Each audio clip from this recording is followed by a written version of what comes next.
Good morning, all of you. Good morning, Swayam, Prahlad, Neelam. Good morning, Kirti. Good morning, Parth, Manzari, Harshita, Prajwal, Koshika, Riya. Good morning, all. Am I audible, all? Okay.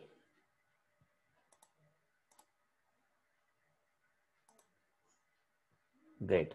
तो आज बहुत ही important part हमें discuss करना है बेटा आज के session में। जैसे कि आपको याद होगा, हम लोगों ने यहाँ पर ह्यूमन फिजियोलॉजी में, ओके, ह्यूमन फिजियोलॉजी में हम लोगों ने रेस्पिरेटरी सिस्टम जो है, ब्रीथिंग एंड गैसेस एक्सचेंज, ये कंप्लीट कर लिए हैं। लास्ट लेक्चर में हमारा कंप्लीट हुआ है। तो आज के सेशन में हम लोग यहाँ पर पास्ट ईयर से रिलेटेड कुछ क्वेश्चंस जो है वो डिस्कस करने वाले हैं। ओके, तो क्या आप सभी लोग रेडी है बेटा for the quiz? Okay, quiz means यहाँ पे क्विज कॉन्टेस्ट कुछ इस तरह से नहीं होगा जैसे हमेशा होता है। यहाँ पे सिर्फ डिस्कशन होगा पास्ट ईयर के क्वेश्चंस का। हाँ, एल्वेओलर वेंटिलेशन रेशियो बताना है। वेरी गुड बेटा, गुड। हाँ थर्व, सबसे पहले हम वही देखते हैं, एल्वेओलर वेंटिलेशन रेशियो क्या है। हाँ, ओके, तो देखिए बेटा यहाँ पे सबसे पहले, एक मिनट, मैं अपना टच पेन कनेक्ट कर लेता हूँ।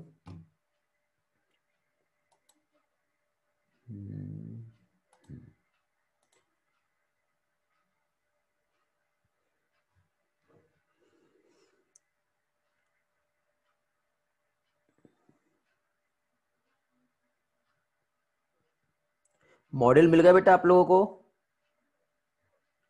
मॉड्यूल कलेक्ट कर लिया आप लोगों ने?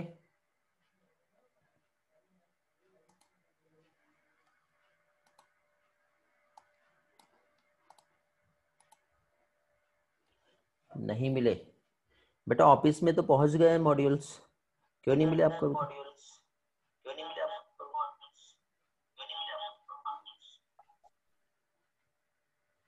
आउट ऑफ नागपुर चले गए, कोई बात नहीं, कोरियर आने का है। व्हाट? चलो ठीक है, देख लो, मॉड्यूल्स कलेक्ट कर लो सबसे पहले। और मॉड्यूल्स कलेक्ट करने के बाद चलो कोई प्रॉब्लम नहीं, आपको यदि हार्ड कॉपी मॉड्यूल नहीं भी मिलता है तो सॉफ्ट कॉपी मॉड्यूल कलेक्ट कर लो। ठीक है, सॉफ्ट कॉपी तो है जो आपके पास। ठीक, कुछ लोग कलेक्ट कर लिए हैं, कुछ लोग नहीं किए हैं। तो देखिए बेटा, मॉड्यूल्स कलेक्ट करने के बाद आप लोगों को मैं मंडे तक का टाइम दे रहा हूँ, समझे? मीन्स मंडे तक के आप लोगों को मॉड्यूल्स पढ़ना है, और मॉड्यूल से रिलेटेड जो भी आप लोगों के क्वेरीज और डाउट्स रहते हैं, ठीक है, वो मुझसे पूछना। मीन्स मंडे हम लोग मॉड्यूल्स डिस्कस करेंगे। ओके, एक साथ पूरे ह्यूमन फिजियोलॉजी के अभी नहीं मिलेंगे बेटा, चैप्टर वाइज मिलेंगे, दो दो मिलेंगे। ठीक है, अभी नेक्स्ट टाइम जब आप जाओगे तो आपको सर्कुलेशन और एक्सक्रीशन दोनों भी एक साथ मिल जाएगा।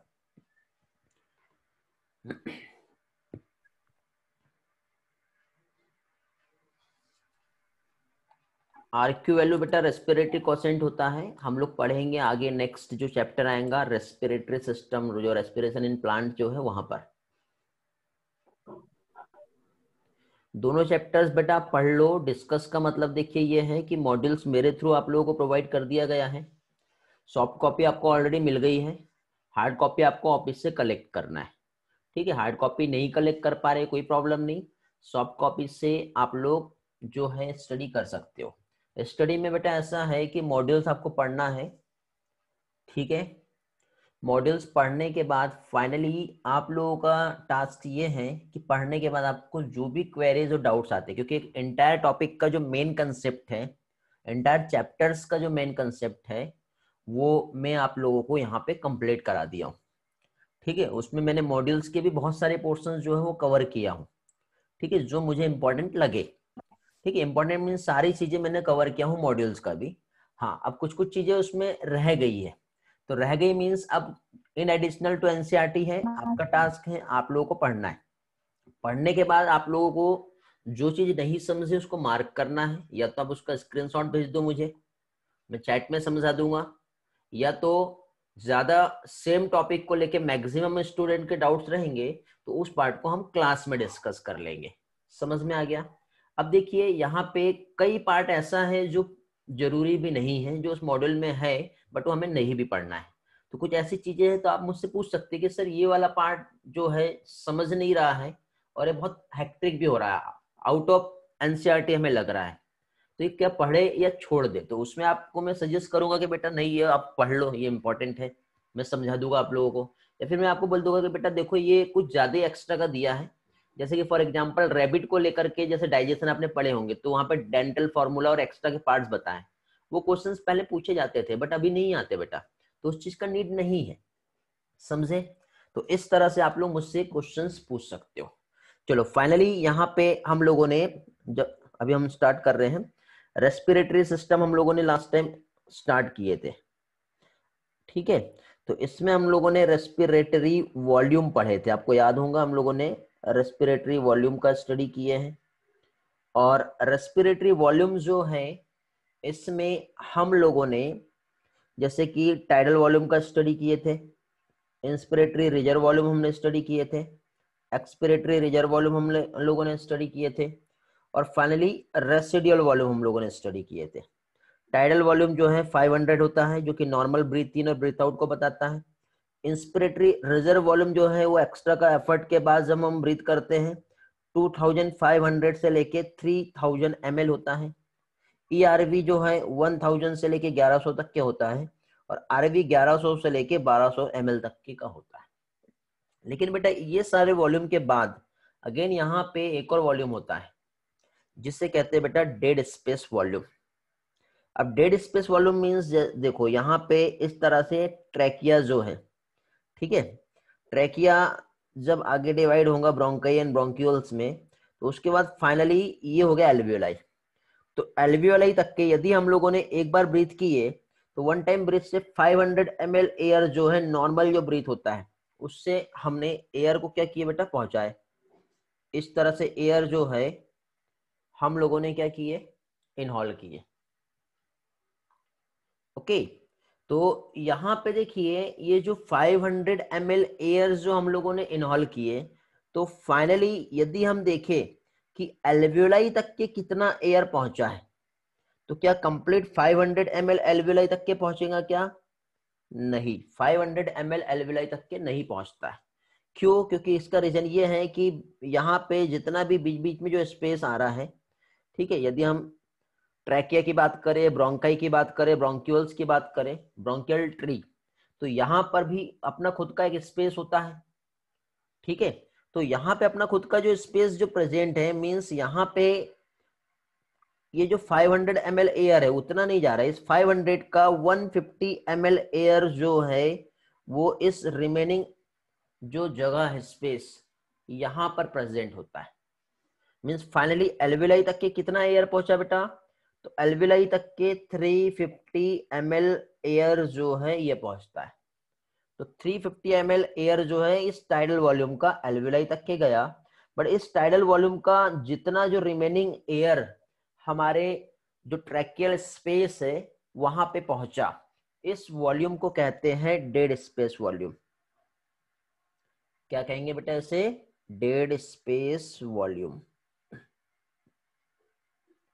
अब ये डेड स्पेस वॉल्यूम तो आपको समझ में आ गया। हाँ बेटा यही बताने वाला था लास्ट क्लास में, यही बता रहा हूं मैं। तो अब ये डेड स्पेस वॉल्यूम तो आपको समझ में आ गया बेटा। अब डेड स्पेस वॉल्यूम के बाद नेक्स्ट अब हम लोग यहाँ पे देखें तो अब एक बार में हमारे एल्वियोलाई जो है इस एल्वियोलाई तक के कितना एयर पहुंचा, तो एक बार में एल्वियोलाई तक के जो एयर पहुंचा है वो है कितना, 350 ml।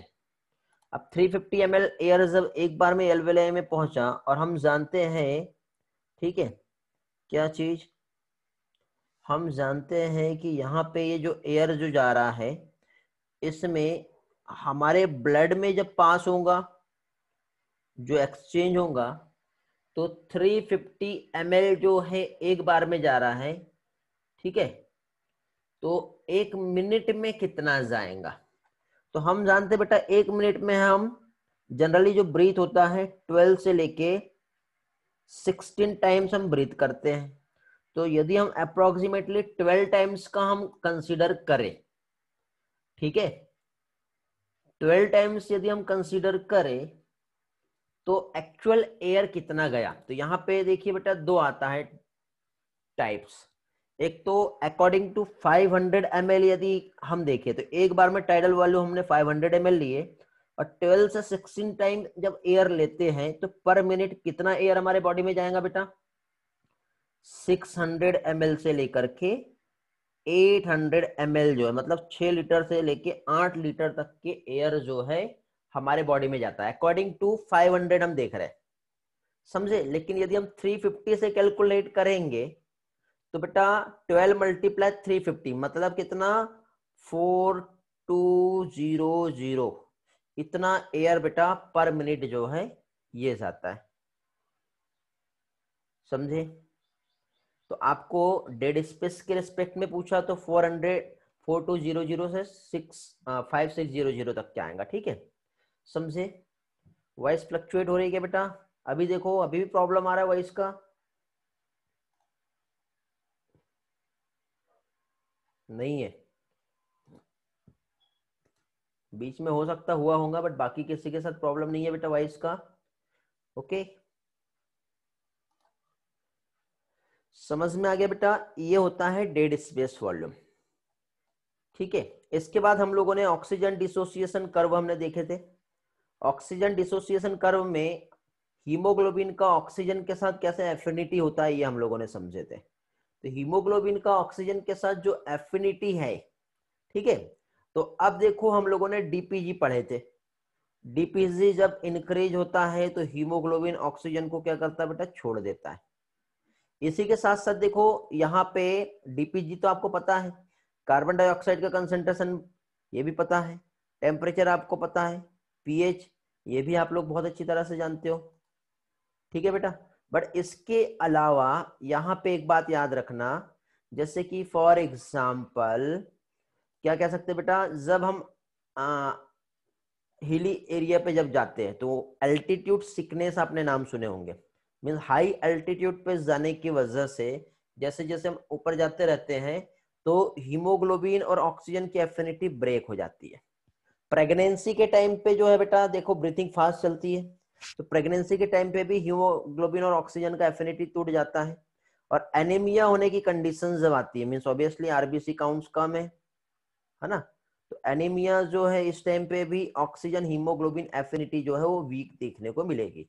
ये कुछ एडिशनल एक्स्ट्रा के पॉइंट्स है, सिर्फ आपको सिर्फ एज इट इज ऐसा ही याद रखना है, ठीक है। हाँ बेटा Prahlad very good, number of RBC increase होगा, ठीक है, ब्रीथिंग रेट बढ़ेगा, ठीक है, हाई अल्टीट्यूड में। क्यों, क्योंकि हीमोग्लोबिन के ऑक्सीजन से एफिनिटी कम होती है तो आरबीसी अपने नंबर को बढ़ा लेगा। आरबीसी नंबर बढ़ा लेगा तो ज्यादा आरबीसी है तो ज्यादा ब्रीथ करना पड़ेगा, तो ज्यादा ब्रीथ करेंगे तो फिर उस तरह से पर्सन जो है वहां पर सरवाइव कर पाता है, ठीक है। समझ में आ गया बेटा, इतना आप लोगों को याद रखना है। फिर इसके बाद देखिए बेटा डीपीजी एक्चुअली कहाँ पे बाइंड करता है, तो जो 2 डीपीजी जो होता है, डीपीजी या डीपीजी याद रखो, ठीक है, ओनली डीपीजी याद रखो। तो डीपीजी जो होता है बेटा हीमोग्लोबिन में दो चेन होती है, एक अल्फा चेन होती है और एक बीटा, मतलब 2 अल्फा और 2 बीटा चेन होती है। तो डीपीजी जो है हीमोग्लोबिन के बीटा ग्लोबुलिन चेन पे बाइंड करता है, ये आप लोगों को याद रखना है। कहाँ पे बेटा, बीटा चेन, ओके, समझ में आ गया। ये एक इंपॉर्टेंट पॉइंट है, डीपीजी जो है बीटा चेन पे बाइंड करता है। लेकिन बेटा यही चीज हम देखें फिटल का हीमोग्लोबिन जो होता है, फिटस समझते हो ना आप, एक छोटा बच्चा, छोटे से बच्चे का टाइप फिटस। तो फिटल का यदि हम हीमोग्लोबिन देखें तो फिटल के हीमोग्लोबिन में क्या होता है बेटा, ऑक्सीजन का हीमोग्लोबिन से जो एफिनिटी जो होता है, ठीक है, वो क्या होता है बेटा, हाई रहता है। क्यों, क्योंकि बेटा फिटल का जो हीमोग्लोबिन होता है ये टेट्रामर होता है। टेट्रामर मतलब वहां पे हीमोग्लोबिन में 2 अल्फा, ठीक है, और जैसे हमने 2 बीटा देखे, तो फिटस के हीमोग्लोबिन में बेटा ये बीटा ग्लोबुलिन चेन नहीं होती है, समझ गए, बीटा ग्लोबुलिन चेन नहीं होती। अब डीपीजी का मतलब बेटा सुमित पूछ रहा है मुझसे, क्यों बेटा लास्ट क्लास में नहीं थे आप सुमित, या आपने रिकॉर्डिंग नहीं देखे हो, मैंने पढ़ाया हूँ डीपीजी क्या होता है। ठीक है, डीपीजी मतलब देखिए बेटा डाइफॉस्फोग्लिसरिक एसिड को कहते हैं। डाइफॉस्फोग्लिसरिक एसिड जब ग्लाइकोलाइसिस होती है तो ग्लूकोज का जो ब्रेकडाउन प्रोडक्ट होता है वो कहलाता है डीपीजी। सुमित लगता है आप लास्ट क्लास में नहीं थे और उसके बाद अभी तक के आप नहीं पढ़े हो। वेरी गुड बेटा, डॉक्टर पार्थ का आंसर आ गया यहाँ पर। ठीक है, आधे से लीव किए थे तो बेटा रिकॉर्डिंग देखना पड़ेगा ना सुमित। वेरी गुड बेटा पार्थ। ओके, तो देखिए यहाँ पे क्या चीज 2 अल्फा, इसी के साथ साथ बेटा अल्फा के अलावा यहाँ पे 2 गामा चेन जो होती है ये प्रेजेंट होती है। समझे मतलब? अब मुझे बताओ डीपीजी यदि बना भी तो डीपीजी किसके साथ बाइंड कर रहा था? बीटा के साथ। बट फिटस में बीटा होता ही नहीं है, क्या होता है? गामा होता है। तो गामा रहने की वजह से एफिनिटी जो है वो क्या होंगी बेटा? वो ज्यादा अच्छी होती है। ठीक है, तो फीटल हीमोग्लोबिन में मैटरनल हीमोग्लोबिन के कंपैरिजन में ऑक्सीजन का एफिनिटी जो है वो ज्यादा देखने को मिलता है। समझ गए? सिर्फ आपको यही पार्ट याद करना है। मैं एक बार रिवाइज करवा दे रहा हूँ क्या क्या पढ़ाया मैंने आज आपको। अभी मैंने बेटा आप लोगों को एक तो यहाँ पे डेड स्पेस वॉल्यूम बताया। डेड स्पेस वॉल्यूम के बाद पल्मोनरी वेंटिलेशन रेशियो क्या होता है, मींस पल्मोनरी वेंटिलेशन क्या होता है ये समझाया। ठीक है, तो pulmonary ventilation dead space volume जो होता है 150 होता है और पल्मोनरी वेंटिलेशन 4200 होता है। ठीक है, इसके बाद मैंने आप लोगों को डीपीजी जो है इसका क्या रिलेशन है ये बताया। तो डीपीजी में मैंने क्या बताया बेटा? डीपीजी बीटा चेन जो होता है हीमोग्लोबिन के उसके साथ बाइंड करता है, तो हीमोग्लोबिन का एफिनिटी ऑक्सीजन के साथ टूट जाता है। इसके बाद बेटा फीटल हीमोग्लोबिन का एफिनिटी जो है मैटरनल हीमोग्लोबिन के कंपैरिजन में हाई होता है। इसका रीजन यही है क्योंकि फीटस के पास बीटा चेन नहीं होती है, गामा चेन होती है। ओके बेटा सुमित, ध्यान रखो नेक्स्ट टाइम से। डीपीजी हम लोग पढ़े हैं बेटा इसके पहले भी, और मैंने अगेन एक बार रिवाइज करवा दिया आप लोगों को। ठीक है, समझ में आ गया? हाँ बेटा आस्था, वेरी गुड। चलो, तो ये पार्ट हम लोगों ने क्लियर कर लिया है अभी। ठीक है, ये था कुछ additional part in additional to NCERT, और ये मैंने आप लोगों का क्लियर करवा दिया हूँ। कोई बात नहीं बेटा सुमित, ठीक है, ये आपके ही डेवलपमेंट और आपका ही जो है बेनिफिट रहेगा यदि आप उस पार्ट को रिवाइज कर लोगे तो।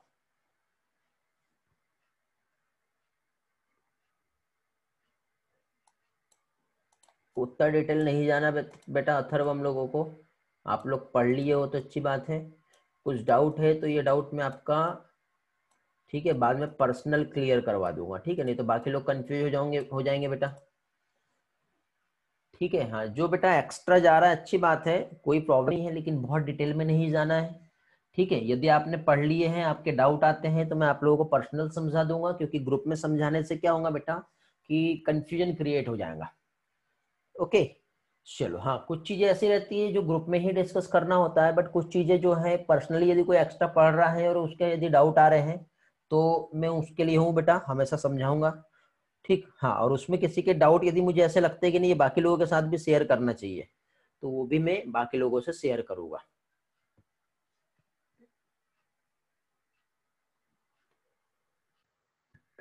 हाँ बेटा, वॉइस ब्रेक हुआ होगा अभी, लिटिल सा फ्लक्चुएशन मैसेज, सिग्नल जो है डाउन हुआ है मेरा पीक। ठीक है, मेरे पास भी ग्राफ जो है वो चलते रहता है, समझ में आ जाता है। अभी ठीक हो गया होगा। वॉइस ब्रेक इसके पहले हुआ होगा, अभी ठीक हो गया होगा बेटा। ठीक है, कंटिन्यू करें। ग्रेट। तो देखिए बेटा, जैसे आपको याद होगा डाइजेस्टिव सिस्टम में हम लोगों ने स्टडी किए थे पास्ट ईयर के क्वेश्चंस। तो अगेन बेटा यहाँ पे हम लोग फिर से क्या चीज, आज पास्ट ईयर के जो क्वेश्चंस है ब्रीथिंग को लेकर के ये हम लोग देखेंगे। ठीक, और जैसे मैं क्वेश्चन रीड करूंगा यदि आपको उसके आंसर्स आते हैं तो इमिडिएटली आप आंसर दे दीजिए। आपके आंसर्स बेटा मैं यहाँ पे देखते रहूंगा, और साथ ही साथ आगे का जो पोर्शन है मैं आपको समझाते रहूंगा, ठीक है। किसी के आंसर्स पे कमेंट करना है तो मैं कमेंट करूंगा, बट ये नहीं सोचना कि आपका नाम नहीं आ रहा तो मेरा ध्यान नहीं है, ध्यान सभी पर रहेगा मेरा। ओके, तो पहली चीज तो बेटा यहाँ पे ये जो क्वेश्चंस है, इन क्वेश्चंस में आप लोगों को, ठीक है, मैं यही बताना चाह रहा हूँ कि जो पास्ट ईयर क्वेश्चंस जो आए हैं, ठीक है, इसमें हम लोग बेटा सबसे पहले जो ले रहे हैं वो हम ले रहे हैं AIPMT नीट, पहले AIPMT के नाम पे होता था। तो AIPMT जो 2015 में जो क्वेश्चंस आया है, हम लोग यहां से स्टार्ट कर रहे हैं बेटा, ठीक है।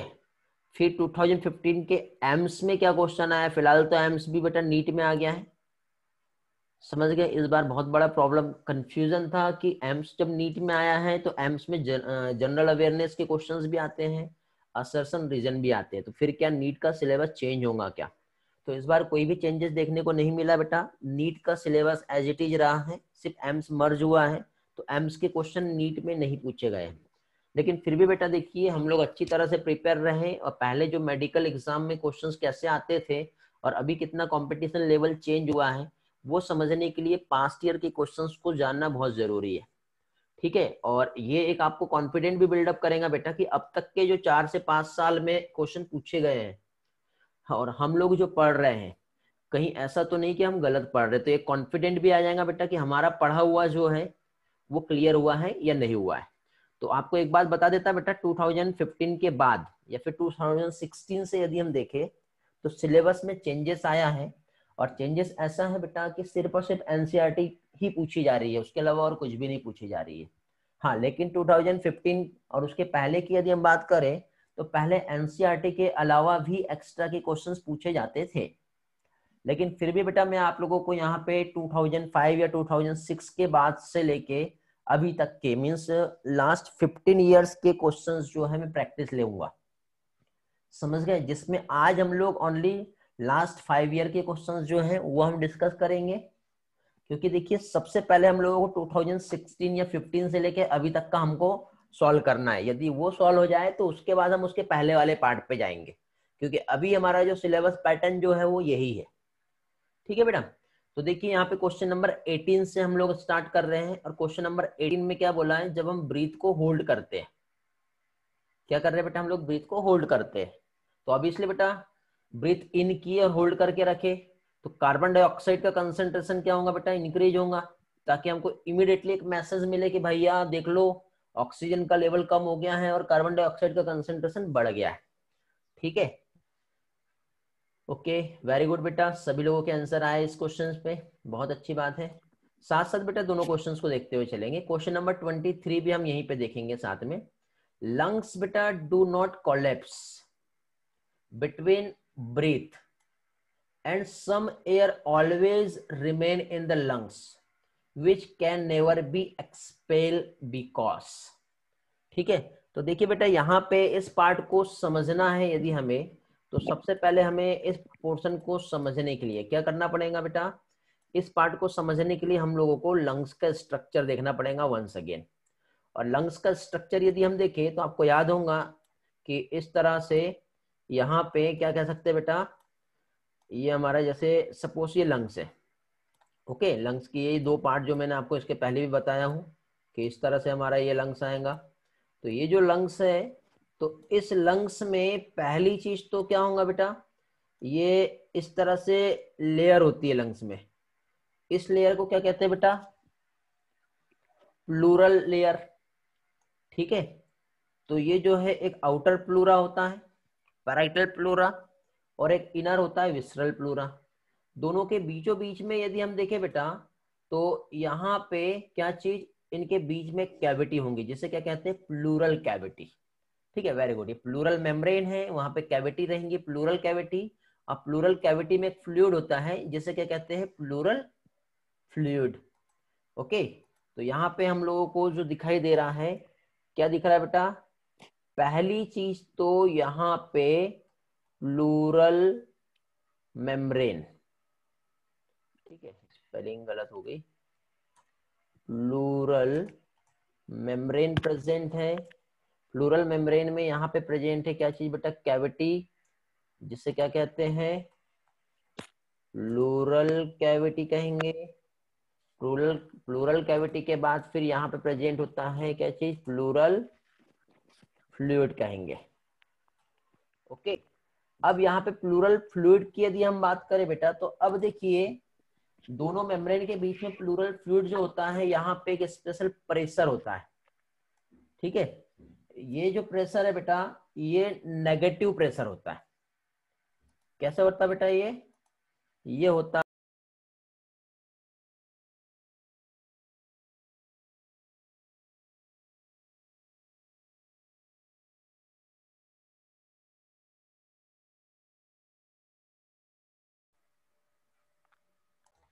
ओके। तो देखिए बेटा, यहाँ पे हम लोग क्या देख रहे हैं, हम लोग यहाँ पे क्वेश्चंस जो है स्टडी कर रहे हैं। इसमें देखिए लंग्स जो है ब्रीथ के टाइम पे कोलैप्स नहीं होता है, ठीक है, और सम एयर लंग्स में प्रेजेंट होता है, वो बाहर भी नहीं निकल रही है। तो इसका रीजन क्या, तो यहाँ पे हम लोगों ने क्या देखे बेटा कि जो लंग्स की यदि हम बात करें तो लंग्स जो है यहाँ पे क्या चीज, जो प्लूरल कैविटी हम लोगों ने देखे, प्लूरल मेम्ब्रेन हम लोगों ने देखे, तो लंग्स जो है बेटा यदि हम देखें क्या चीज, इस तरह से जो प्लूरल मेम्ब्रेन यहाँ पे जो प्रेजेंट है लंग्स में, उनके बीचों बीच में क्या होता है, यहाँ पे प्लूरल कैविटी, प्लूरल कैविटी में क्या प्रेजेंट है बेटा, प्लूरल फ्लूइड। तो ये जो प्लूरल फ्लूइड जो होता है यहाँ पर क्या होता है, नेगेटिव प्रेशर होता है, ठीक है, जिससे नेगेटिव इंट्रा पल्मोनरी प्रेशर कहते हैं, समझे। और ये नेगेटिव इंट्रा पल्मोनरी प्रेशर जो होता है, ये एटमॉस्फेरिक प्रेशर के कंपैरिजन में बेटा नेगेटिव होता है, समझे। तो एटमॉस्फेरिक प्रेशर के कंपैरिजन में नेगेटिव होता है, इसलिए लंग्स जो है बेटा ब्रीथ के टाइम पे कोलैप्स नहीं होता। तो इस तरह से इसका करेक्ट जो आंसर यदि हम देखें तो क्या आएगा, 4, there is a negative intrapleural pressure pulling at the lungs wall. ठीक है, चलो नेक्स्ट क्वेश्चन पे आते हैं।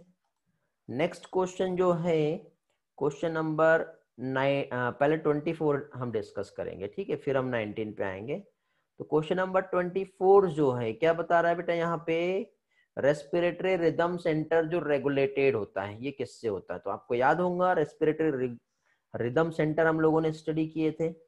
और रेस्पिरेटरी रिदम सेंटर में हम लोगों ने क्या क्या देखे थे बेटा, कि रेस्पिरेटरी रिदम सेंटर जो है यदि हम डायग्राम के थ्रू स्टडी करें तो यहाँ पे पहली चीज तो क्या चीज, ये जो हो गया, ये जैसे कि पॉन्स हो गया, ठीक है, पॉन्स के जस्ट नीचे में क्या होगा बेटा, मेडुला है। ऐसे हम एक अपने ब्रेन की यदि बात करें, है ना, याद आ रहा है ना आपको, इस तरह से हमने ब्रेन का स्ट्रक्चर देखे थे, for brain, mid brain, hind brain. तो अब यहाँ पे एक स्ट्रक्चर जो हो गया, ये पॉन्स हो गया, ये जो हो गया मेडुला हो गया। तो मेडुला को क्या कहते हैं, रेस्पिरेटरी रिदम सेंटर, आरआरसी बताया था मैंने। और पॉन्स से जो कंट्रोल होता है वो न्यूमोटैक्सिक सेंटर होता है। तो रेस्पिरेटरी रिदम सेंटर जो रेगुलेट हो रहा है, ये कैसे रेगुलेट होगा, तो रेस्पिरेटरी रिदम सेंटर एक तो पॉन्स जो होता है बेटा ये इसको रेगुलेट करेगा, और दूसरा इसी के साथ साथ यहाँ पे इधर साइड में कीमोसेंसिटिव एरिया लोकेटेड है। ठीक है, तो जैसे ही हमारे बॉडी में कार्बन डाइऑक्साइड का कंसेंट्रेशन इंक्रीज होता है, तो ये क्या करता है बेटा, इंक्रीज हुआ तो कीमोसेंसिटिव एरिया डिटेक्ट करके सिग्नल भेजता है आरआरसी को, और फाइनली आरआरसी जो है वो इंटरकोस्टल मसल्स जो है उसको कॉन्ट्रैक्ट या रिलैक्स करने का काम करता है, समझ गए। तो इसके अकॉर्डिंग यदि हम देखें तो यहाँ पे देखिए difference between solubility of gases, तो गैसेस की सॉल्युबिलिटी में डिफरेंस आना रेस्पिरेटरी से रिदम सेंटर का रेगुलेशन नहीं है। ठीक है, डायंसिपिलिन और ब्रेन स्टेम जो होता है ये भी कोई इंपॉर्टेंट रोल प्ले नहीं करते हैं। कीमोसेंसिटिव एरिया जो है लंग्स की वॉल में प्रेजेंट है, ओके, तो उससे क्या है, लंग्स की वॉल में कीमोसेंसिटिव एरिया प्रेजेंट होता ही नहीं है।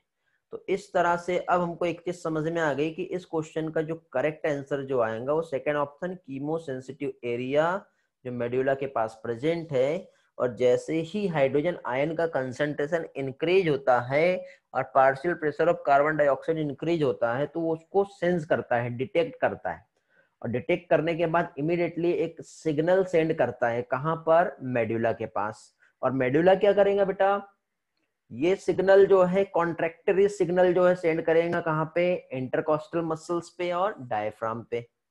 ठीक है, तो आपको याद होगा इस तरह से यहाँ पे ये हमारा जो लंग्स है इसमें बाहर साइड ये हमारी रिप्स रहेंगी और रिप्स में इंटरकॉस्टल मसल्स रहेंगी और यहाँ पे डायफ्राम रहेगा। तो ये जो सिग्नल जब इधर आए तो ये सिग्नल जो होंगे मसल्स को कॉन्ट्रैक्ट कर देंगे, जिसकी वजह से ब्रीथिंग रेट फास्ट हो जाता है। तो ये क्वेश्चन नंबर 24 है, आपको समझ में आ गया होगा। ठीक है, ये एम्स 2016 में पूछा था बेटा, तो बताओ एम्स के लेवल का क्वेश्चंस भी आप सॉल्व कर पा रहे हो? जो हमने पढ़े हैं वही है। एम्स 2015 में क्वेश्चन आया है, ये भी हम देख लेते हैं। एम्स के 2015 में एक डायग्राम दिया है, इस डायग्राम में वॉल्यूम दी है, याद है ये ग्राफ पढ़े ना हम लोगों ने, ऐसे ही पढ़े हम लोगों ने। इसके अकॉर्डिंग यहाँ पे जो स्पायरोग्राम है, ये जो डायग्राम है किसका डायग्राम है, ये स्पायरोग्राम का डायग्राम है। ठीक है, जिसमें पल्मोनरी वॉल्यूम्स और पल्मोनरी कैपेसिटी को रिप्रेजेंट किया है। तो आपको याद होगा बेटा कि ये इतना जो एरिया यहाँ पे कवर हो रहा है ये टाइडल वॉल्यूम को बताता है, जो कितना होता है 500 ml। 500 ml के बाद जब ये यहाँ से ऊपर जाता है तो ये इंस्पिरेटरी रिजर्व वॉल्यूम को रिप्रेजेंट करता है। ये जब इधर आता है तो एक्सपिरेटरी रिजर्व वॉल्यूम को रिप्रेजेंट करता है। समझे? जो रिमेनिंग एयर लंग्स में रहती है ये रेसिडुअल वॉल्यूम होता है। तो यहाँ पे क्वेश्चन क्या पूछा, एक्सपिरेटरी रिजर्व वॉल्यूम, मतलब ऑप्शन सी जो है क्या बताएगा, एक्सपिरेटरी रिजर्व वॉल्यूम। बहुत इजी है, पढ़े भी हम लोगों, है ना। तो बताओ बेटा, एम्स 2015 में ये क्वेश्चन आया है और यही हम लोग पढ़े हैं, मींस कंसेप्ट हमारे क्लियर है, बहुत अच्छे से समझ रहे हो बेटा। चलो, मीन्स आपका यदि ये क्वेश्चन सॉल्व हुआ है और आपके सही है, मीन्स सभी लोगों के सही है बेटा, ऐसा कोई भी पर्सन नहीं है जिसका गलत हुआ है यहाँ पर। ठीक है, जितने भी स्टूडेंट ने आंसर दिए हैं सभी लोगों का यहाँ पे करेक्ट है। ठीक है, पार्थ है, आस्था है, सुमित है, प्रज्वल है, अथर्व है, स्वयं है, खुशी, सभी लोगों के बेटा आंसर यहाँ पे करेक्ट है। ओके, बहुत अच्छी बात है बेटा। ठीक है, एक एक कंसेप्ट जो है आपके बहुत अच्छे से क्लियर हुए। क्वेश्चन 19 फिर से एक्सप्लेन करना है। ठीक है निशांत बेटा, ये नहीं समझा आपको, आपने ये वाला क्लास अटेंड किया हो बेटा, रेस्पिरेटरी वॉल्यूम वाला? निशांत, मैं इसलिए पूछना चाह रहा हूं कि मुझे ये पता चले कि आपको कहां से समझाना है। ठीक है, किया है। ओके चलो ठीक है, आपको क्वेश्चन नहीं समझ में आया होगा बेटा, यदि आपने क्लास अटेंड की है तो मुझे ज्यादा डिटेल में नहीं जाना पड़ेगा। ठीक है, देखिए मैं आपको यहाँ पे डायरेक्टली समझाता हूँ। यदि बेटा इसके बाद भी प्रॉब्लम है तो एक बार वो जो क्लास जो है रेस्पिरेटरी वॉल्यूम वाला एक बार रिवाइज कर लेना बेटा। ठीक है, देखिए बेटा यहाँ पे हम लोग जो देख रहे हैं, क्या देख रहे हैं, रेस्पिरेटरी वॉल्यूम हम देख रहे हैं। तो रेस्पिरेटरी वॉल्यूम में देखो ये इतना जो पीक है ये इनहॉलेशन और एक्सोलेशन को बता रहा है। जैसे हमने ब्रीथ इन किए और ब्रीथ आउट किए, ब्रीथ इन किए ब्रीथ आउट किए, तो ये जो छोटा सा जो ग्राफ दिख रहा है ये 500 ml वाला होता है, ये टाइडल वॉल्यूम होता है। और जब हम फोर्सफुली ब्रीथ इन करते हैं तो ये इस तरह से फोर्सफुली ब्रीथ इन होता है, जो इंस्पिरेटरी रिजर्व वॉल्यूम को बताता है। फोर्सफुली ब्रीथ आउट करते हैं एफर्ट लगा के तो इस तरह से ग्राफ जाता है, जो एक्सपिरेटरी रिदम वॉल्यूम को बताता है। तो क्वेश्चन में यहाँ पे क्या पूछा बेटा, एक्सपिरेटरी रिदम वॉल्यूम कौन से पार्ट को रिप्रेजेंट कर रहा है। तो यहां से लेके यहां तक के इस तरह से पार्ट जो है ये सी वाला डायग्राम है, जो किस चीज को बता रहा है, एक्सपिरेटरी रिजर्व वॉल्यूम को बता रहा है। समझा बेटा निशांत? चलो नेक्स्ट क्वेश्चन बेटा 25 देखेंगे अभी। वेरी गुड, सभी के आंसर बहुत जल्दी आने लगे। लंग्स जो एयर फिल सैक जो है एल्वियोलाई, ठीक है, ये कोलैप्स नहीं हो रहा है फोर्सफुल एक्सपीरेशन के बाद। फोर्सफुल एक्सपीरेशन का मतलब क्या होगा, देखो हम एकदम फास्ट ब्रीथ आउट कर रहे हैं इस तरह से, तो फोर्सफुल जब ब्रीथ आउट हम करते हैं तो उस टाइम पे क्या होता है, तो फोर्सफुल ब्रीथ आउट के टाइम पे पूरा एयर हम बाहर निकाल रहे हैं, लेकिन पूरा एयर बाहर निकालने के बाद तो लंग्स कोलैप्स हो जाना चाहिए ना, बट ऐसा होता है क्या, नहीं होता। वेरी गुड, ईआरवी को भी हम बाहर निकाल दे रहे हैं, टीवी को भी हम बाहर निकाल दे रहे हैं, मतलब एयर तो बचा ही नहीं ना, ऐसा नहीं होता बेटा, एयर बचा है। कौन सा बेटा, ये देखो ये वाला एयर, कितना भी आप बाहर निकाल दो ये जो डी वाला जो चैम्बर है कभी भी खाली नहीं होगा, इतना एयर लंग्स में हमेशा प्रेजेंट होगा। इसे कहते हैं रेसिडियल वॉल्यूम, जिसकी वजह से लंग्स जो है वो कोलैप्स नहीं होता है। इसी डायग्राम में आपके 2 क्वेश्चन क्लियर हो गए। तो ये क्वेश्चन बेटा हमारे नीट में 2017 में पूछा है। तो सोचो 2017 में हमारे रेसिडुअल वॉल्यूम पूछा है, मींस ये भी हमारा अच्छे से क्लियर हो गया। ये क्वेश्चन यदि आपको आ रहा है मींस आपका प्रिपरेशन बहुत सही है, नहीं आ रहा है तो वीडियो लेक्चर अवेलेबल है, जाइए वीडियो लेक्चर्स में और रिवाइज कीजिए। बेटा एम्स के 2015 में अगेन एक और क्वेश्चन पूछा है, ये भी हम लोग देख लेते हैं बेटा। एम्स के 15 में ऑक्सीजन डिसोसिएशन कर्व जब राइट साइड में शिफ्ट होता है तो क्या होता है। ठीक है, तो देखो बेटा ऑक्सीजन डिसोसिएशन कर्व की हम बात कर रहे हैं, तो ये हमारा इस तरह से ग्राफ रहेगा और ये ऑक्सीजन डिसोसिएशन कर्व जो है वो कैसा होता है बेटा, जनरली सिग्मोइड होता है। तो यदि राइट साइड में शिफ्ट हो रहा है मतलब हीमोग्लोबिन का ऑक्सीजन से एफिनिटी टूट गया है, ब्रेक हो गया, कम हो गया है। यदि ये लेफ्ट साइड में शिफ्ट हो रहा है तो ये क्या रिप्रेजेंट करता है बेटा, हीमोग्लोबिन और ऑक्सीजन की एफिनिटी काफी अच्छी है, स्ट्रांग हो गई है। तो हमको यहाँ पे क्या बताया बेटा, कर्व शिफ्ट टू राइट, मतलब कौन सा, ये वाला। अब ये वाला जो यहाँ पे हम लोगों को जो बताया है, तो कब बेटा ये राइट साइड में शिफ्ट होगा, जब हीमोग्लोबिन का ऑक्सीजन से एफिनिटी कम होता है। कम कब होता है, तो अब हम यहाँ पे रिस्पेक्ट टू टेम्परेचर देखें।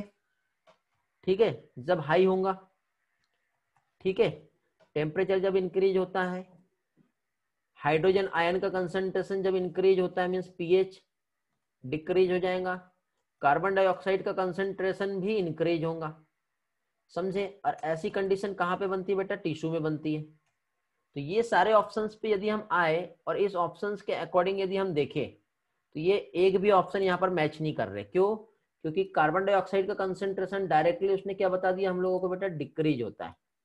तो डिक्रीज में बेटा लेफ्ट साइड में शिफ्ट होगा, पीएच अल्कलाइन होगा तो भी लेफ्ट साइड होगा, टेम्परेचर डिक्रीज होगा तब भी लेफ्ट साइड होगा। मतलब ये तीनों भी कंडीशन इसने जो बताई है ये एल्वेओलाई वाली बताई है, बट ये जो कंडीशन मैंने यहाँ पे जो बताया है ये टिश्यू वाली बताया है। तो टिश्यू में क्या होता है, सिर्फ ऑक्सीजन का कंसंट्रेशन, पार्शियल प्रेशर जो है वो डिक्रीज होता है, और डिक्रीज होने की वजह से ऑक्सीजन डिसोसिएशन कर्व जो है वो राइट साइड में शिफ्ट हो जाता है। समझ गए बेटा, वेरी गुड, सभी का आंसर आया यहाँ पर। बेटा आंसर 3 कैसे होगा बेटा, पार्थ सॉरी आस्था हर्षिता कैसे होगा। हाँ बेटा सिजल वेरी गुड, 2 लोग इसमें गलत हो गए हैं, ठीक है, बाकी सभी लोग सही थे। हाँ वेरी गुड। चलो अब एम्स में 2017 में क्वेश्चन आया है, तो M17 के क्वेश्चंस को देखते हैं। वेरी गुड, प्रहलाद का आंसर बहुत जल्दी आ गया, अथर्व का भी आ गया है, योगेश्वरी, निशांत, निशांत क्या बोलना चाह रहे बेटा, नहीं समझा। ठीक है, 2017 के क्वेश्चंस पे आ गए हम लोग। Carbon monoxide poisoning, I think ये वाला पार्ट मैंने आपको मॉड्यूल में प्रोवाइड कराया हूँ, मिला क्या बेटा मॉड्यूल में carbon monoxide poisoning, did you study module. Very good, Atharva ने स्टडी किया मॉड्यूल, बाकी लोगों का पता नहीं है। ठीक है, तो बेटा ये क्वेश्चन हमारे मॉड्यूल में है। कार्बन मोनोऑक्साइड पॉइजनिंग जो होता है ये ऑक्सीजन की अवेलेबिलिटी जो होता है उसको कम कर देता है। क्यों, मतलब कार्बन डाइऑक्साइड हीमोग्लोबिन के साथ जब बाइंड करता है ना बेटा, तो ये स्ट्रॉन्ग एफिनिटी होती है। मतलब ऑक्सीजन के कंपैरिजन में कार्बन मोनोऑक्साइड जो होता है, ठीक है, वो बहुत फास्टली स्ट्रॉन्ग बाइंडिंग एफिनिटी को रिप्रेजेंट करता है। और जब वो बाइंड करता है तो कार्बोक्सी हीमोग्लोबिन बनता है। क्या बनता है, कार्बोक्सी हीमोग्लोबिन। ठीक है, और ये एक स्टेबल कंपाउंड बना देता है, समझे, जिसकी वजह से एफिनिटी ब्रेक हो जाती है। तो इसका करेक्ट आंसर यही आएगा।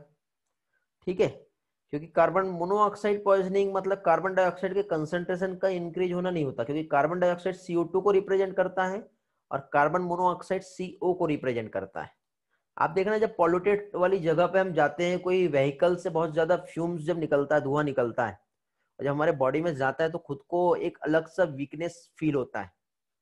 ऐसा क्यों होता है मालूम है, क्योंकि कार्बन डाइऑक्साइड रहा तो चल जाता है, लेकिन कार्बन मोनोऑक्साइड रहा तो वो चल ही नहीं सकता। मतलब क्या है, वो बहुत ज्यादा टॉक्सिक कंपाउंड है। वेरी गुड बेटा पार्थ, बहुत बढ़िया। 200 टाइम्स मोर एफिनिटी होती है हीमोग्लोबिन की बाइंडिंग से कार्बन मोनोऑक्साइड की। वेरी गुड, बहुत बढ़िया। चलो नेक्स्ट क्वेश्चन पे आते हैं अभी हम लोग।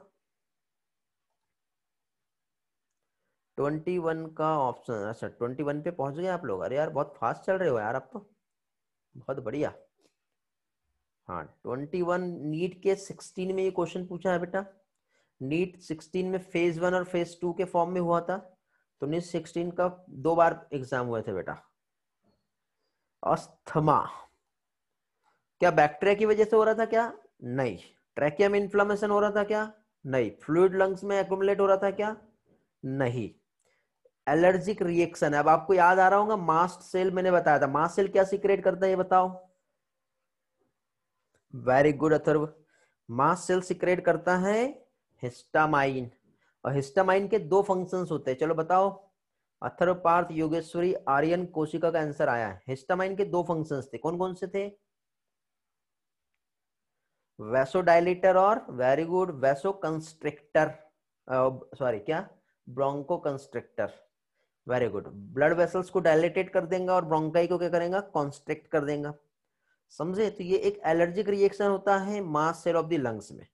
मींस अस्थमा कब होता है? जब पॉलन ग्रेन्स यदि हमारे बॉडी में इनहॉल किए, ठीक है, जैसे कि सपोज ये पॉलन ग्रेन्स जब हमारे बॉडी में इंटर करेंगे तो इसी टाइम पे क्या होता है, हमारी जो बॉडी में जो मींस जो मास सेल्स होती हैं उसको एक सिग्नल जाएगा। सिग्नल जाते हैं ये हिस्टामाइन सिक्रेट करेगा। हिस्टामाइन क्या करेगा? ये चारों तरफ की जो ब्लड वेसल्स जो होंगी उसको ऐसे चौड़ा कर देगा, जिसकी वजह से ट्रैकिया जो होगा वो क्या होगा? कॉन्स्ट्रिक्ट हो जाएगा। तो एयर पासेस क्या होगा बेटा? ब्लॉक हो जाता है और ब्रीथिंग में क्या होता है? डिफिकल्टी होती है। तो अस्थमा जो होता है ये एलर्जिक रिएक्शन है mast cell of the lungs. NEET phase 2016 का क्वेश्चन है। मास सेल आपके एनसीईआरटी में नहीं दिया है, समझ रहे हो, बट मैंने आप लोगों को पढ़ाया हूँ। मतलब जो भी मैंने पढ़ाया हूँ आपके लिए सारा इंपॉर्टेंट पार्ट पढ़ाया हूँ, कुछ भी एक्स्ट्रा बाहर का नहीं पढ़ाया हूँ। और कोई भी ऐसी चीजें नहीं है जो एग्जाम में आने वाली है और मैंने छोड़ा हूँ, ऐसा कुछ भी नहीं है। समझ गया बेटा? हमारे लिए मेन 100% एनसीईआरटी है, लेकिन एनसीईआरटी में किसी चीज में 2% और किसी चीज में 20% हमको एक्स्ट्रा चलना है, ताकि कंसेप्ट क्लियर रहे और इस टाइप के क्वेश्चंस आए तो आप सॉल्व कर पाओ। चलो नेक्स्ट क्वेश्चन पे आते हैं हम लोग। नीट फेज 16 में जो क्वेश्चन पूछा है फेज 2 में वो हम देखते हैं। Very good Prahlad, Parth, answer आ गया आपका। पार्शियल प्रेशर ऑक्सीजन का एल्वियोलाई ऑफ द लंग्स में हम देखें। बेटा क्वेश्चन नंबर 22 पूछ रहा हूं मैं।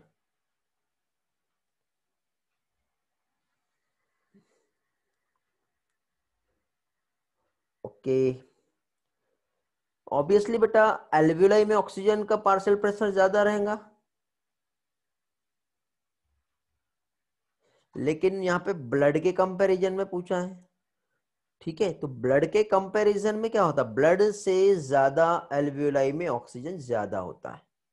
तो करेक्ट आंसर इसका क्या रहेगा? फोर्थ रहेगा। ठीक है, पार्शियल प्रेशर जो होता है, करेक्ट आंसर क्या आ रहा है इसका? फोर्थ आ रहा है।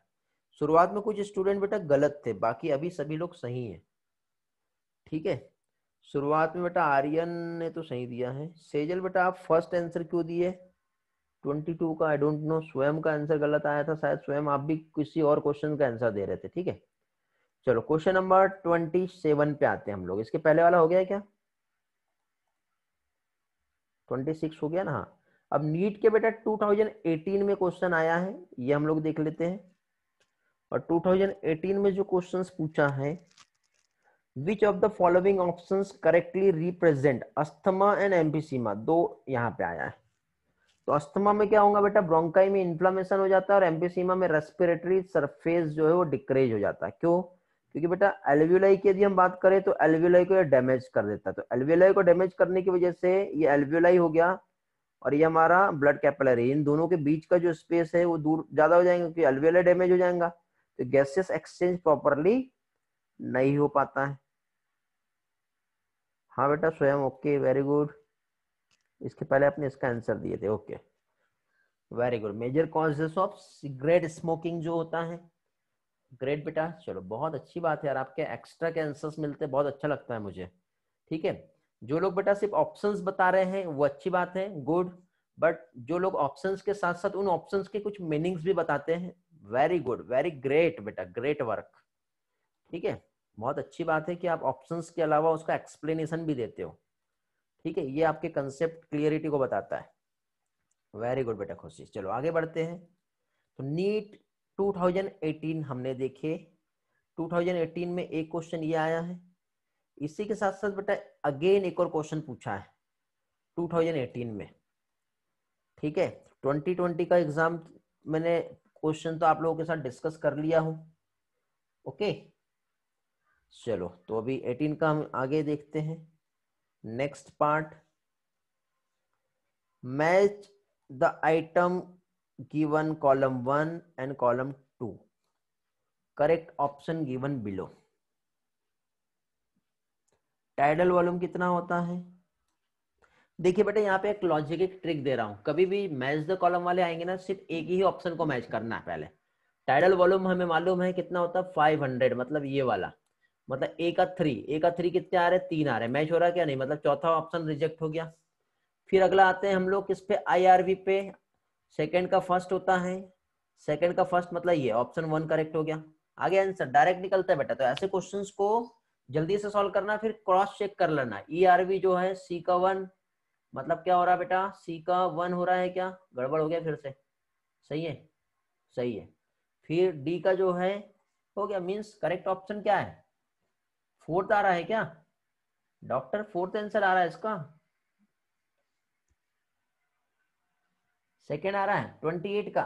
मिक्स टाइप के आंसर मिल रहे हैं यार मुझे,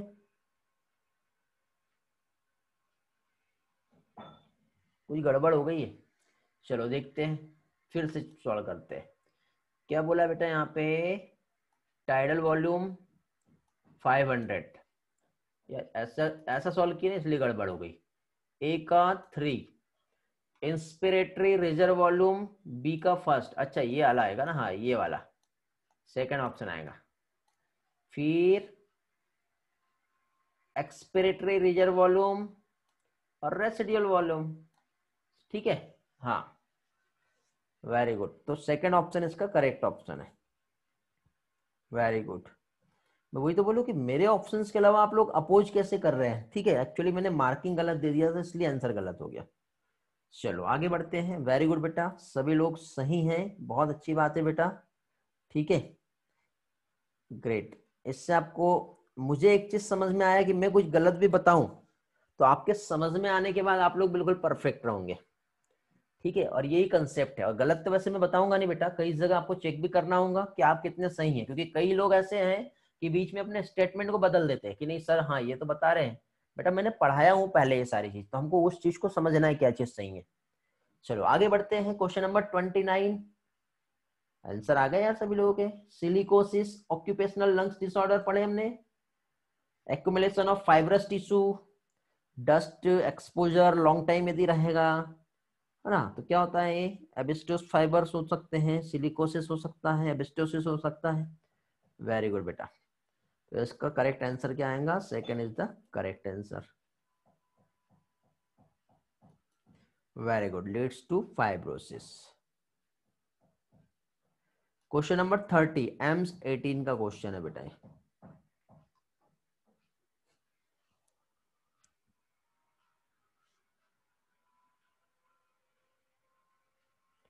oxygen dissociation curve represent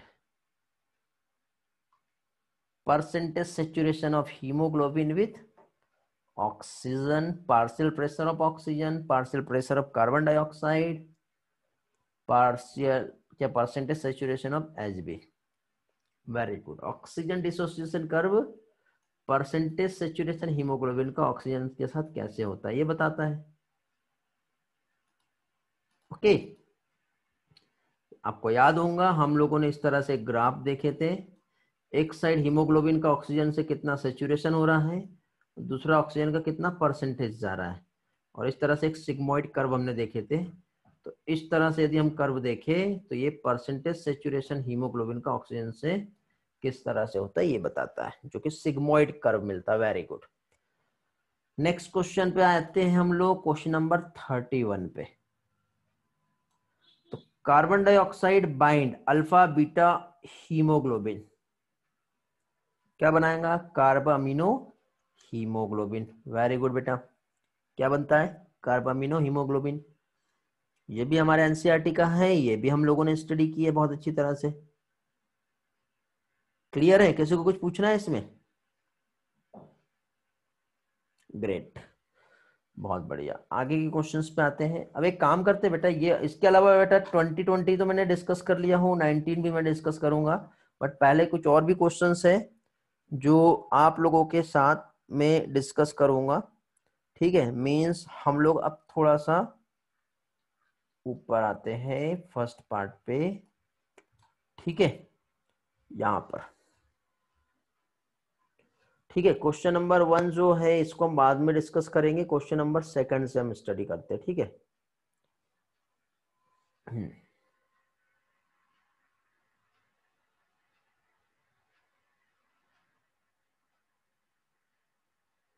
question number 2, 3 और 7 और साथ ही साथ 4 सबके आंसर एक साथ देना बेटा, मैं आपको थोड़ा सा टाइम दे रहा हूं, नो शॉर्टकट। Very good. जिन लोगों ने मॉड्यूल्स पढ़े होंगे वो लोग सॉल्व कर लिए हैं इन क्वेश्चंस को, जो लोग नहीं पढ़े हैं कोई प्रॉब्लम नहीं। बोमेन्स ग्लैंड क्या होता है ये आपको डाउट आ रहा होगा। चलो, तो सबसे पहले क्वेश्चन नंबर 2 देखते हैं। Majority of carbon dioxide produce our body cells is transported to the lungs. Okay, किस तरह से बेटा? As a bicarbonate. ठीक है, क्योंकि देखिए ब्लड में डिजोल्व यदि हम देखिए तो ब्लड में मतलब आरबीसी होती है, तो आरबीसी के फॉर्म में हीमोग्लोबिन होता है जो 20 से 25%। ठीक है, हीमोग्लोबिन के फॉर्म में जाता है। ब्लड में डिजोल्व मतलब प्लाज्मा में डिजोल्व जो हो रहा है वो 7% होता है। बाइकार्बोनेट आयन के फॉर्म में कितना होता है बेटा? 70% होता है। तो मेजॉरिटी ऑफ कार्बन डाइऑक्साइड का जो ट्रांसपोर्ट जो होता है वो कैसे होगा, इस क्वेश्चन में यही पूछा है।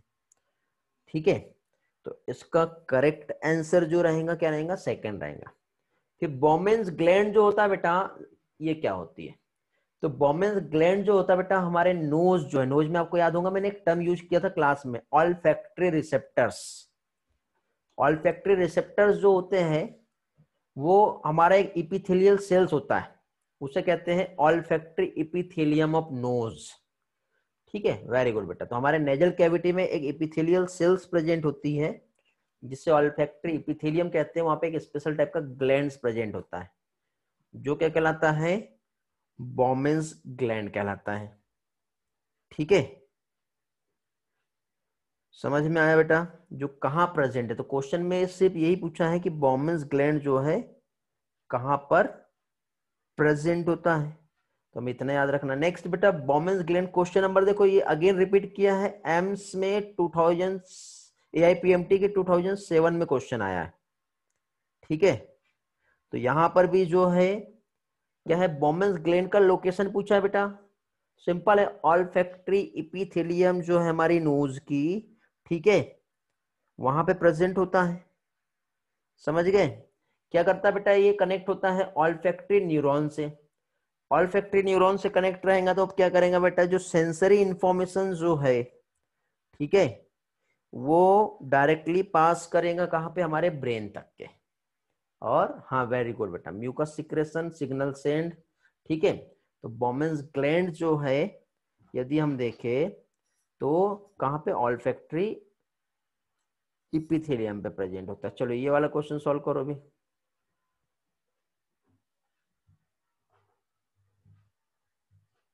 क्या था इसका आंसर? इसके पहले मैंने बताया था बेटा, बट यहां पे थोड़ा सा कंफ्यूज किया है। क्या बताया यहां पर? यहाँ पे रेसिडियल वॉल्यूम क्या बोला यहाँ पे? पहले तो हमको ऊपर का पढ़ना पड़ेगा तब हम सॉल्व कर पाएंगे। Listed below are 4 respiratory capacity A to D jump respiratory volume a normal human adult. इसमें करेक्ट ऑप्शन कौन सा है ये बताना है।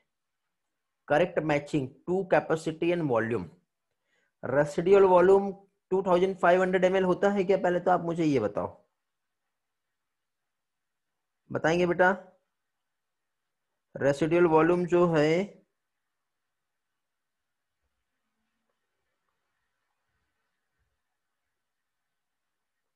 नो कितना होता है? तो बेटा नो तो आंसर दे दिए, लेकिन साथ में आंसर भी चाहिए ना मुझे।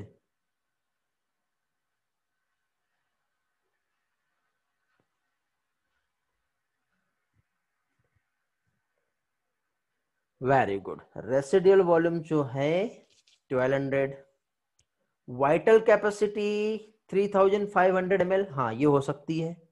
आईआरवी कितना होता है बताओ? इंस्पिरेटरी रेजर वॉल्यूम कितना होता है? ये भी सही है। इंस्पिरेटरी कैपेसिटी क्या 4500 ml होती है क्या? नहीं होती है।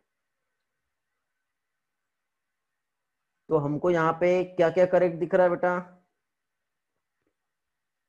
एक तो हम लोगों को 3500 ml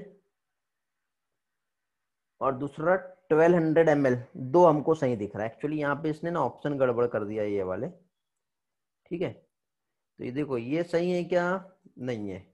ये सही है क्या? मैच हो रहा है क्या? नहीं, ये भी मैच नहीं हो रहा। मतलब 3500 से लेके 1200 ml मैच हो रहा है। ऑप्शन 3 मैच कहाँ से होगा बेटा? अच्छा, ऑप्शन 3 भी मैच होगा क्या? यहाँ पे रेसिडुअल वॉल्यूम ही दिया ना बेटा, वाइटल कैपेसिटी हमको मैच करना है। रेसिडुअल वॉल्यूम 2500 ml नहीं होता है, ऑप्शन 3 नहीं आएगा। करेक्ट ऑप्शन इसका क्या है? डी। कितने लोगों का सही आया बेटा? हैंड रेस करो जरा। इस क्वेश्चन का कितने लोगों ने फोर्थ आंसर करेक्ट किया?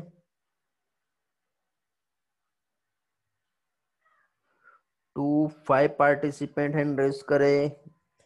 644 स्टूडेंट में बस इतने से ही स्टूडेंट लोग जो सही किए किए बेटा, 6 स्टूडेंट ओनली। चलो कोई बात नहीं, ग्रेट। चलो आगे बढ़ते। बाकी लोगों को समझ में आ गया ना? अच्छा, 2-3 लोगों का हैंड रेज नहीं हुआ, गुड बेटा, ओके।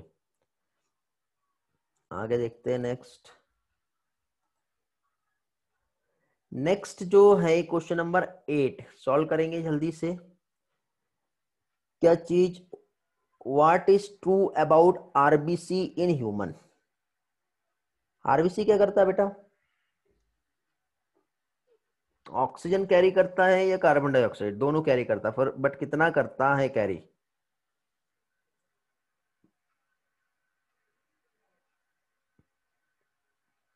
Okay, good. चलो, मैक्सिमम स्टूडेंट करेक्ट आंसर जिनका, कुछ लोग कंफ्यूज हो रहे हो। देखो बेटा समझ लो, they do not carry carbon dioxide, ऐसा तो होता नहीं बेटा। कार्बन डाइऑक्साइड को तो कैरी करता है। दे कैरी अबाउट 20 से लेकर 25% कार्बन डाइऑक्साइड, हाँ ये होता है। बट 99.5 ये गलत कर दिया इसने। तो ऑप्शन देखो, 1 भी मैच नहीं हो रहा, 2 भी मैच नहीं हो रहा है, ऑप्शन 1 भी मैच नहीं हो रहा है, 3 भी मैच नहीं हो रहा, 2 मैच हो रहा है। फिर दे ट्रांसपोर्ट अबाउट 80% ऑक्सीजन, ये भी नहीं है। मतलब करेक्ट आंसर इसका क्या आएगा? Second is the correct answer. समझ में आ गया? क्लियर हुआ बेटे वाला पार्ट? ओके।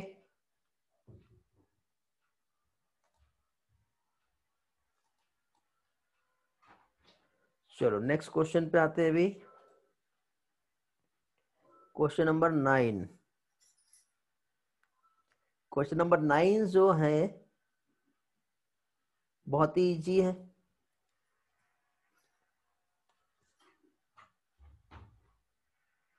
Very good. क्या होता बेटा?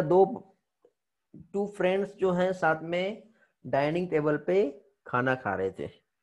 सडनली एक पर्सन ने क्या किया बेटा? कफिंग करना स्टार्ट कर दिया, swallowing ऑफ द फूड। किसका रिस्पॉन्स है बेटा? इम्प्रॉपर मूवमेंट, फूड अटक गया ना। किसकी वजह से? इपिग्लॉटिस यहाँ पे काम करेगा। पढ़े हम लोगों ने यहाँ पे? ओके, इसका डिटेल एक्सप्लेनेशन का नीड तो है नहीं, ऑलरेडी मैंने बताया हूँ आप लोगों को। चलो नेक्स्ट क्वेश्चन पे आते हैं जल्दी जल्दी बेटा, कुछ क्वेश्चंस बचे हैं, जल्दी से कंप्लीट करेंगे। ओके, चलो क्वेश्चन नंबर 10 जो है, ये डायग्राम देखो अच्छे से और क्या कह रहा है ये बताओ।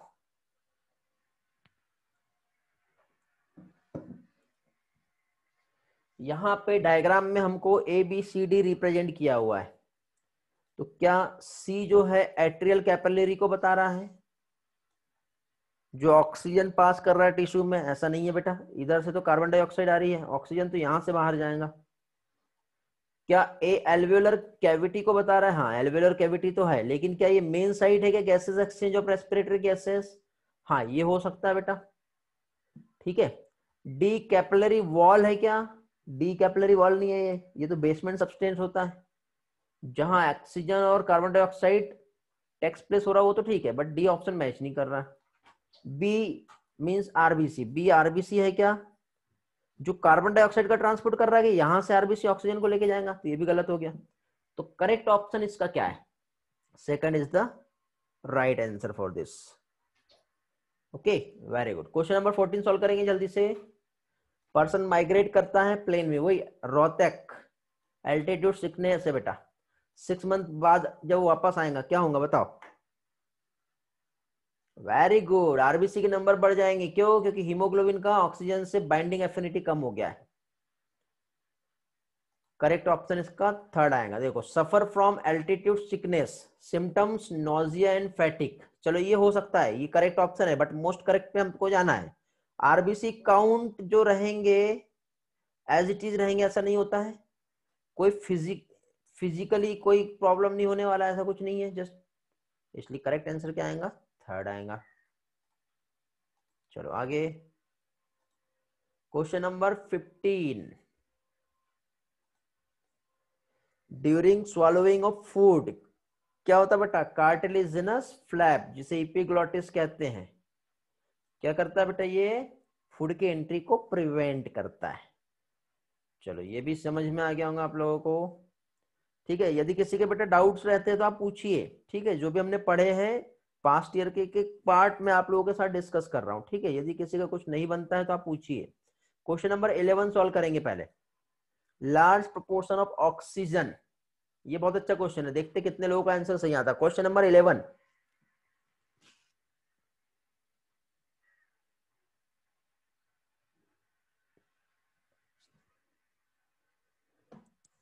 कोशिका और आर्यन का करेक्ट आंसर आया है, वेरी गुड बेटा।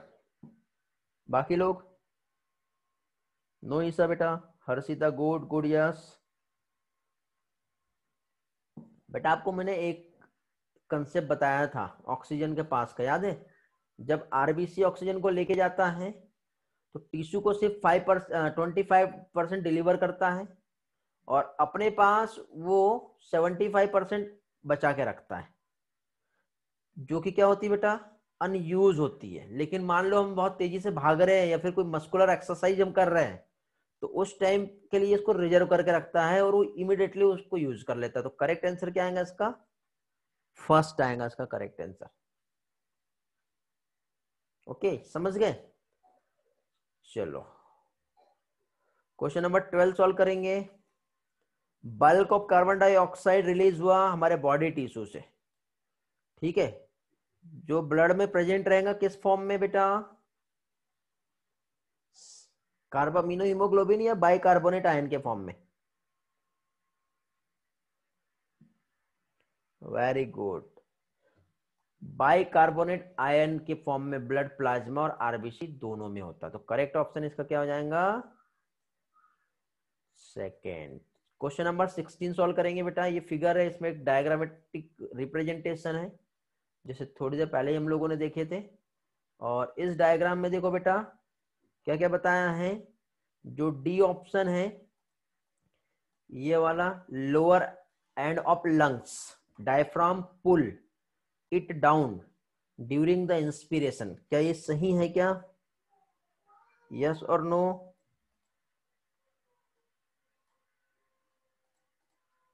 सही है? नहीं बेटा सही नहीं है।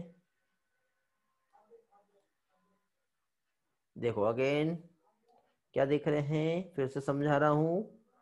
देखो यहाँ पे क्या बताया है, lower end of lungs D, diaphragm pull it down the inspiration. कहां पे? इंस्पिरेशन पे ये फ्लैट हो जाएगा ऐसा, तो इंस्पिरेशन को बता रहा है क्या? नहीं, ये तो एक्सपिरेशन वाले कंडीशन हो गया। ए जो है ट्रैकिया है, चलो ठीक है। एक लॉन्ग ट्यूब है सपोर्टेड, कंप्लीट कार्टिलेजिनस रिंग नहीं होती है, कार्टिलेजिनस रिंग इनकम्प्लीट होती है। फिर बी प्लूरल मेम्ब्रेन, बी कौन सा है हमारा, ये प्लूरल मेम्ब्रेन है surrounding ribs on both side provide, क्या है दोनों साइड बेटा, ये रिब्स में प्लूरल मेम्ब्रेन रिब्स में नहीं होती, लंग्स में होती, ये भी गलत हो गया। सी कहाँ है हमारा, एल्वियोलाई, ये अंदर, हाँ एल्वियोलाई है, थिन वॉल होता है, वेस्कुलर बैग लाइक स्ट्रक्चर है जो गैस का एक्सचेंज करता है।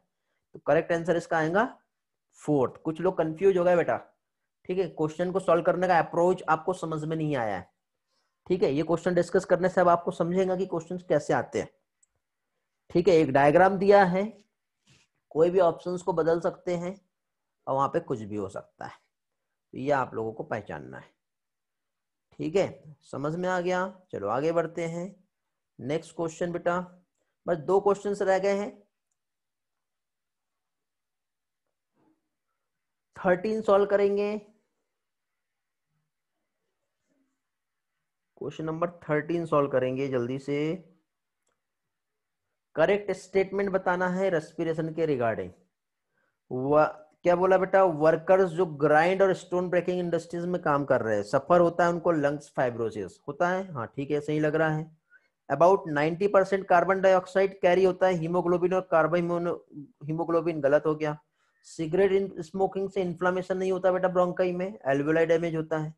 Neural signal pneumotaxic center of pons region increase करता है क्या बेटा इंस्पिरेशन, नहीं, पॉन्स की वजह से क्या होता है, इंस्पिरेशन डिक्रीज होता है ना, एक्सपिरेशन इंक्रीज होता है। तो करेक्ट आंसर इसका क्या आएगा, फर्स्ट। तो बताओ बेटा, ये वाला पार्ट भी मैंने आप लोगों को पढ़ाया हूँ, न्यूमोटैक्टिक का रोल क्या होता है, इंस्पिरेशन का रिलेशन कैसे होता है, समझे, very good. Question number 17, 70% carbon dioxide absorb होता है हमारे ब्लड में, जो ट्रांसपोर्ट होता है कैसे, as a bicarbonate ion. Correct option इसका क्या आएगा, फर्स्ट ऑप्शन इसका करेक्ट रहेगा। समझ गए, क्लियर हो गया। चलो आगे बढ़ते हैं, आगे मतलब ये तो सारा पार्ट हमारा हो गया डिस्कस करके, ठीक है, इधर हम लोगों ने डिस्कस कर लिए हैं। अभी क्वेश्चन नंबर 6 सॉल्व करना है आपको।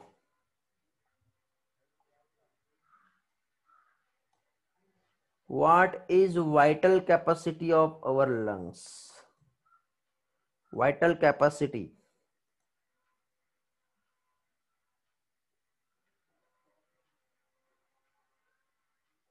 Very good. तो अब देखो inspiratory reserve volume plus expiratory reserve volume हम देखेंगे तो वाइटल कैपेसिटी नहीं आता है, क्यों नहीं आएगा, देखो थोड़ी देर पहले एक डायग्राम बना था ना, वो डायग्राम किधर गया, चलो अभी यही समझा देता हूं, जस्ट वेट।